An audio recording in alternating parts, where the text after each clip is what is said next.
Chapter 5. Crashing Trunks. "Thank you," Nancy said to the steward. "I'll go up in a few minutes." He left and she rejoined her friends. "I wonder why the purser's office didn't phone instead of giving the message to Heinrich," she thought to herself. "This may be a hoax." Just then the telephone rang. It was for Captain Detweiler. A ship's officer was calling to tell him that he was needed on the bridge at once. After saying he would be there directly, the captain hung up and smiled at the girls. "I'll leave this mystery in your hands," he said, "and I'm sure you'll solve it." "It has us puzzled," Nancy admitted, "but we'll do our best." The captain patted the young sleuth on the shoulder as he left. Then Nancy turned to the girls. "You heard Heinrich's message, didn't you? I'm supposed to go up to the purser." Her three friends wanted to accompany her, but Nancy had another idea.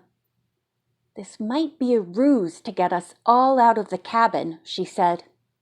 "Then someone could come in and either take the mystery trunk or unpack it and take away the contents." Nelda nodded. "I'll stay here," she offered. "You go ahead." Bess said that she too would stay. "If more than one person should come in and make a scene, two of us might be able to get them out of here better than one." "Okay," Nancy said. The trunk was locked and shoved under her bed. Only a little of the brass trimming showed. Nancy looked around for a place to hide the new key to it. Finally, she decided, "I'll put it in the secret pocket inside my cosmetic bag." She and George went to the purser's office. Mr. Rodman Havelock was there and said that he, indeed, had sent the message by Heinrich. "Your line was busy when I tried to call, so I asked the steward to tell you." Nancy and George were relieved. The message had not been a ruse after all. "I think I have good news for you," Rod went on. "After the meteor came down and the ship was tilting and listing, many pieces of luggage in the hold were dislodged. While straightening the place up, the man in charge spotted a brass-bound trunk marked ND under a heap of other baggage. It must be yours." "Wonderful!" Nancy exclaimed. "How soon can it be sent to my cabin?" The assistant purser suggested that first she go to the hold and identify the trunk to be absolutely sure it was hers. "We don't want any more mix-ups," he added. Rod wrote out a slip to the man in charge of the hold, saying Nancy and George had permission to enter and look at the trunk. Then he gave them directions. "Thank you very much," Nancy said, and the two girls hurried off. They found the door leading down steep iron steps to the boiler room. The place fascinated them, not only because of the huge fire pits, but also because of the pipes and myriads of electrical wires leading to every part of the ship. Nancy and George had to walk carefully because of the small puddles of oil here and there, which had dripped from the machinery. George grinned. "We'd be a mess if we fell here," she commented. The girls were intrigued by the gigantic pipes running along either side of the ship, which held fresh drinking water. Finally, they came to the hold. The door was locked, so they pushed a button, which rang a bell inside. A crewman opened it. Nancy showed him the permission slip, and he allowed the girls to enter. The heavy door locked behind them with a great thud. The man, on whose overalls was stitched the name Peter, said something to them in Dutch, but when Nancy indicated she could not speak his language, he pointed and led the way to where the trunk was stored. At this very moment, the ship lurched. Peter, Nancy, and George lost their balance. All three of them fell to the wooden floor. Baggage and boxes tumbled about, pinning them down. At the same time, all the lights in the hold went out. The crewman cried out in pain. George was silent. Nancy could not move, but called out, "George, are you all right?" There was no reply, not even a muffled answer to her frantic question. Instead, speaking with a Dutch inflection, Peter said, "Ring gong by door."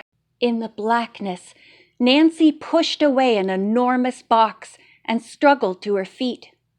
Then she tried to find her way to where she thought the door was. The girl detective kept bumping into various kinds of baggage and pushing them aside. It was hard going, but she urged herself on. Obviously, Peter was in no condition to move. Once she concluded she had gone in a circle and started over again. "Hurry!" Peter cried out. "I'm trying," Nancy replied. Finally, she could feel the outline of the great steel door and moved her fingers alongside it. At last, they discovered a round object, which she assumed was a bell. Nancy pushed it hard.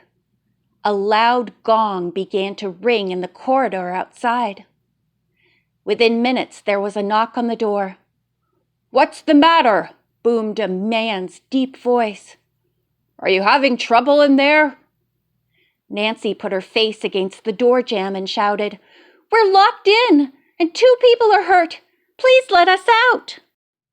Someone began to manipulate the lock on the other side, and presently the big door swung open. A powerful flashlight was beamed into Nancy's blinking eyes. "What happened?" asked the ship's officer who stood there. She had never seen him before, but he gave his name as Harper.